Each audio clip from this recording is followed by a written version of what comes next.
சிவனும் சக்தியும் ஒன்று என்பதை நிரூபிக்கும் வகையில் சிவபெருமானின் கையில் இருக்கும் சூலாயுதம் எப்பொழுதும் அன்னை பார்வதியாகவே திகழ்கிறார். அது மட்டுமல்ல, முருகப்பெருமானின் சூரனை வதைக்கும் பொழுதும் சக்தியே வேல் வடிவமாக நின்று துணை புரிந்தார்.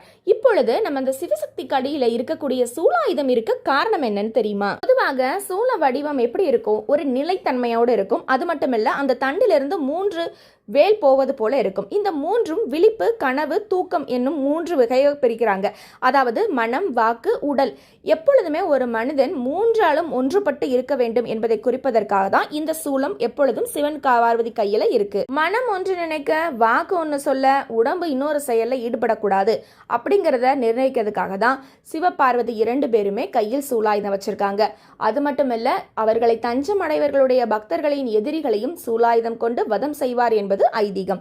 எப்பொழுதுமே அன்னை பார்வதியையும் சிவபெருமானையும் அன்னையும் தெய்வமாக பார்ப்போம். வாழ்வில் முன்னேறுவோம்.